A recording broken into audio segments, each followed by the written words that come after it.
एक बेटी, एक माँ, एक पत्नी।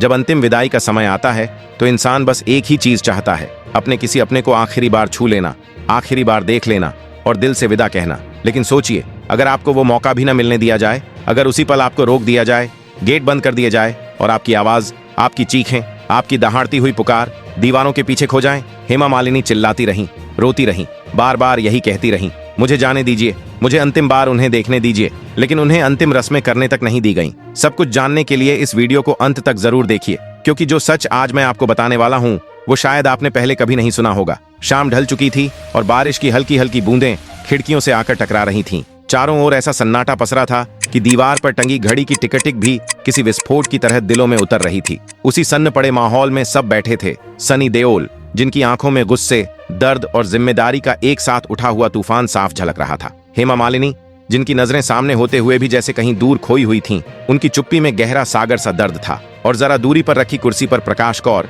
जिनके चेहरे पर बरसों का दबा हुआ दुख, अपमान और अनकही बातें किसी ज्वालामुखी की तरह जमा थीं।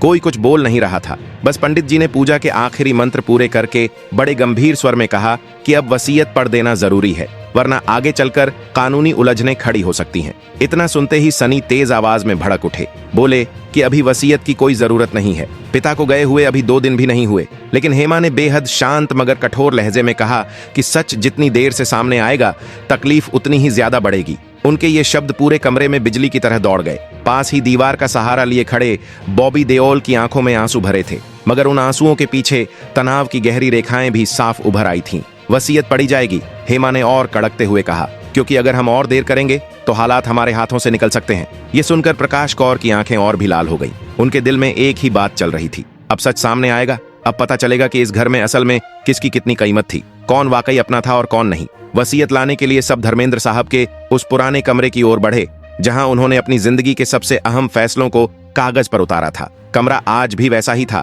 पुरानी अलमारी से आती लकड़ी की भीनी खुशबू, दीवार पर टंगी उनकी तस्वीर, पास ही रखी उनकी पसंदीदा कलाई घड़ी और हवा में रची बसी उनकी मौजूदगी, जैसे उनकी मूंछों की खुशबू तक वहीं ठहरी हो। जैसे ही सनी ने अलमारी का ताला खोला और चाबी घुमाई, एक तेज आवाज गूंजी, मानो बरसों बाद किसी बंद ताले ने कराह कर अपनी चुप्पी तोड़ी हो। अलमारी के भीतर जेवरों के डिब्बे, जमीन जायदाद के कागजात, कुछ पुरानी नोटबुक्स और ठीक बीचों बीच एक लोहे की तिजोरी रखी थी, जिस पर धूल की मोटी परत जमी थी और किनारों पर किसी के पुराने उंगलियों के निशान अब भी दिख रहे थे। सबकी सांसें जैसे थम सी गई थीं।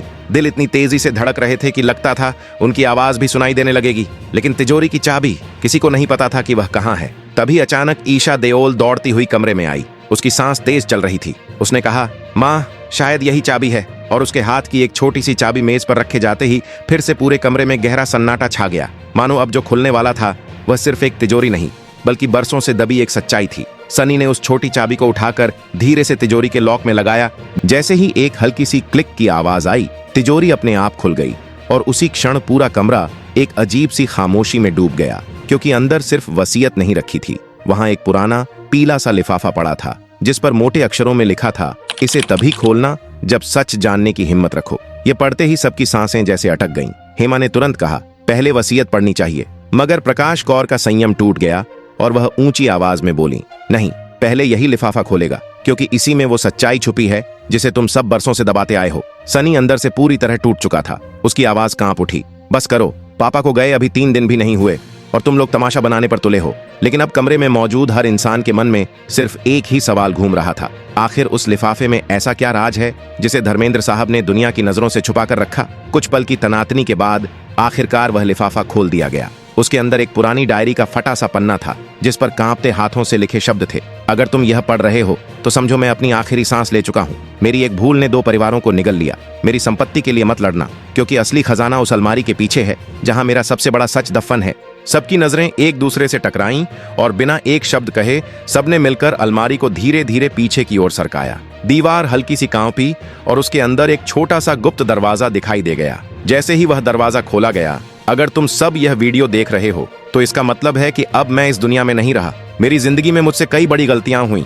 मैंने 2 परिवार बसाए, 2 औरतों के दिल को चोट पहुंचाई, अपने ही बच्चों के बीच दीवारें खड़ी कर दी, और यह सब मैंने सिर्फ अपनी खुदगर्जी में किया। लेकिन अब मेरी आखिरी इच्छा यही है कि मेरी सारी संपत्ति, मेरी जमीन, मेरी दौलत एक ट्रस्ट के नाम कर दी जाए, जो गरीब बच्चों की पढ़ाई और उनके इलाज में खर्च होगी। तुम सबको कुछ नहीं मिलेगा, क्योंकि तुम सभी के पास पहले से बहुत कुछ है। असली लड़ाई तुम्हारी नहीं, उन बच्चों की है जो हर रोज भूख और बीमारी से जूझते हैं। पूरा कमरा जैसे हिलकर रह गया। हेमा मालिनी वहीं फर्श पर बैठ गईं। प्रकाश कौर की आंखों से आंसू रुकने का नाम नहीं ले रहे थे। सनी ने वीडियो बंद करने की कोशिश की, लेकिन उसके हाथ इतनी तेजी से कांप रहे थे कि वह ठीक से बटन भी नहीं दबा पा रहा था। और तभी स्क्रीन पर धर्मेंद्र साहब की आखिरी पंक्तियां गूंजने लगीं। अगर सच में तुम सब मुझसे प्यार करते थे तो आज एक दूसरे का हाथ पकड़कर खड़े होना, क्योंकि मरने के बाद भी मैं तुम्हें टूटते हुए नहीं देख सकता। वीडियो खत्म हो गई, मगर कमरे में पसरी खामोशी और अंदर दबे चीखों की गूंज अब भी दीवारों से टकरा रही थी। उस सन्नाटे में किसी तूफान के गुजर जाने के बाद की भयानक शांति थी। दम घोंट देने वाली, सीने को चीरने वाली खामोशी, जिसमें हर सांस बोझिल हो गई थी। सनी वहीं बैठा रह गया।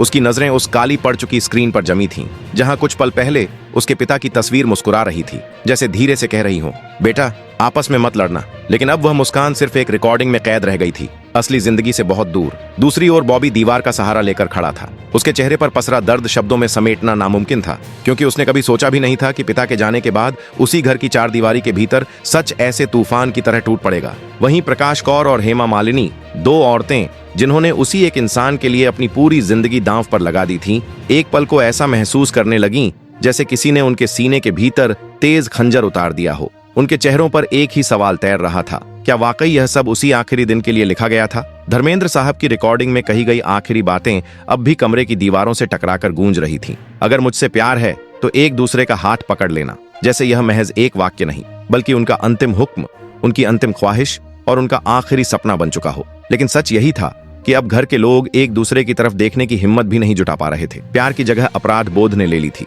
नफरत की जगह शर्म ने, और शिकायतों की जगह बस एक भारी चुभती हुई खामोशी फैल गई थी। उस रात पूरे घर के किसी भी कोने से रसोई की हल्की सी आवाज तक नहीं आई। किसी के मुंह से एक दाना भी नहीं उतरा। सब अपने अपने कमरों में तो चले गए थे, लेकिन नींद किसी की आंखों के करीब भी नहीं आई। बाहर बारिश और ज्यादा तेज हो चुकी थी। बादलों की गरज किसी दर्द भरी चीख जैसी लग रही थी, मानो पूरा आसमान भी उनके इस मातम में शामिल हो गया हो। अपने कमरे में अकेला बैठा सनी सामने रखी मेज को लगातार घूर रहा था। उसी मेज पर धर्मेंद्र साहब की वही पुरानी डायरी रखी थी।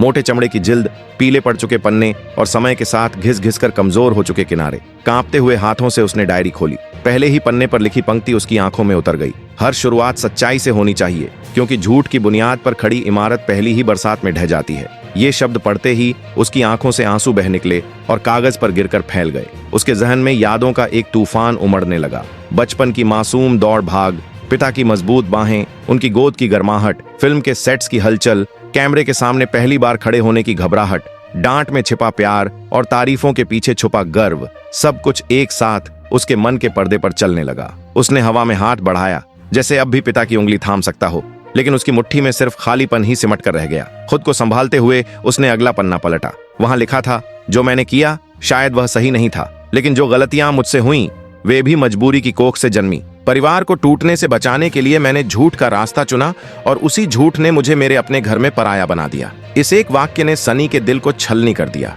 जैसे उसे खुद अपने ही ऊपर दोषी होने का एहसास होने लगा कि वह कभी अपने पिता के अंदर छुपे दर्द को पढ़ ही नहीं पाया। इधर हेमा मालिनी खिड़की के पास खड़ी अंधेरे आसमान को निहार रही थीं। बाहर फैली काली घटाएं किसी अधूरी कहानी की तरह लग रही थीं।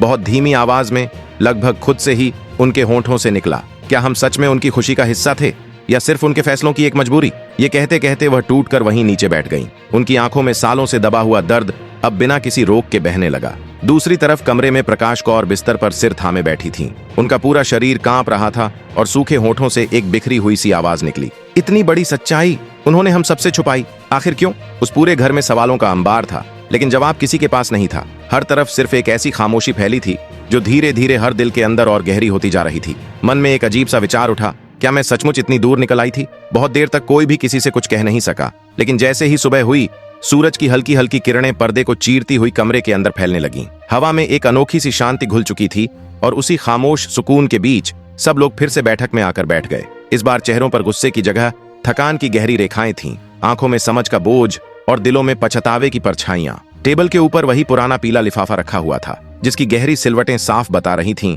कि उसी ने इस पूरे परिवार की किस्मत और रिश्तों की दिशा हमेशा के लिए बदल दी थी। सबकी निगाहें सनी पर टिक गईं, क्योंकि वही था जिसने हमेशा परिवार को एक सूत्र में बांध कर रखा और पिता के फैसलों की सबसे पहले अनुभूति और समझ रखी। कुछ पलों की खामोशी के बाद उसने धीमी लेकिन स्पष्ट आवाज में कहा, पापा जो चाहते थे वही होगा। यहाँ कोई विरासत का दावा नहीं करेगा, कोई हिस्सा नहीं मांगेगा, हम सब मिलकर सिर्फ उनके सपनों को पूरा करेंगे। उसकी आवाज टूटती जरूर थी, लेकिन उसमें वही दृढ़ता झलक रही थी जो कभी उसके पिता की आंखों में चमकती थी। बॉबी ने सिर उठाकर उसकी ओर देखा और भारी आवाज में बोला, मैं भी सहमत हूं भैया। अगर पापा चाहते थे कि एक ट्रस्ट बने तो वही सही होगा। हम सब मिलकर उसे आगे बढ़ाएंगे। ठीक उसी समय एक दृश्य सामने आया जिसने सभी को भीतर तक हिला दिया। प्रकाश कौर धीरे धीरे अपनी जगह से उठी। उनके कदमों में अब पहले जैसी कठोरता नहीं थी, बल्कि थकान और शांति का एक अजीब मिश्रण था। वह चुपचाप हेमा मालिनी के पास गईं और बिना एक शब्द बोले उनका हाथ अपने हाथों में थाम लिया। पूरा कमरा फिर से शांत हो गया, जैसे किसी ने उस दर्द भरी हवा पर मरहम रख दिया हो। दोनों की आंखों में आंसू थे, लेकिन इनमें अब जहर नहीं था, बल्कि समझ और इंसानियत की चमक थी। प्रकाश कौर कांपती आवाज में बोली, वसीयत को लेकर कोई लड़ाई नहीं होगी। धर्मेंद्र सिर्फ मेरे ही नहीं, आपके भी थे। हम दोनों उनकी जिंदगी की कहानी का हिस्सा हैं। अगर उनकी अंतिम इच्छा यह थी कि हम साथ खड़े हों, तो हम साथ खड़े रहेंगे। इस दृश्य ने सनी और बॉबी के कदम अपने आप आगे बढ़ा दिए और देखते ही देखते चारों लोग एक दूसरे के गले लग गए। पहली बार ऐसा हुआ जब कोई कैमरा नहीं था, कोई दुनिया नहीं देख रही थी, कोई मजबूरी नहीं थी, सिर्फ पिता की अंतिम इच्छा थी जिसने बिखरे हुए परिवार को फिर से जोड़ दिया। उसी शाम यह तय हुआ कि एक बड़ा ऐलान किया जाएगा। प्रेस, मीडिया और पूरे देश के सामने घोषणा की जाएगी कि धर्मेंद्र फाउंडेशन ट्रस्ट आधिकारिक रूप से स्थापित किया गया, जो गरीब बच्चों की शिक्षा, उनके इलाज और बुजुर्ग कलाकारों की मदद के लिए काम करेगा। किसी ने धन या हिस्सा नहीं मांगा। वसीयत का वितरण पैसों में नहीं, बल्कि जिम्मेदारियों में किया गया। सनी को ट्रस्ट का अध्यक्ष बनाया गया, बॉबी संचालन प्रमुख, हेमा मालिनी सांस्कृतिक कार्यक्रमों की अध्यक्ष और प्रकाश कौर महिला सशक्तिकरण विभाग की जिम्मेदारी मिली। उस दिन वसीयत कागजों में नहीं, बल्कि दिलों में बांटी गई। रात में जब ट्रस्ट की इमारत का पहला पत्थर रखा गया, तो सबने एक साथ आसमान की ओर देखा। बादलों के पीछे कहीं हल्की सी रोशनी चमक रही थी, मानो धर्मेंद्र की पुरानी मुस्कान अब भी उन्हें आशीर्वाद दे रही हो। सनी ने धीरे स्वर में कहा, पापा, आज आपने हमें फिर से एक परिवार बना दिया। और मानो हवा में उनकी आवाज फिर से गूंज उठी।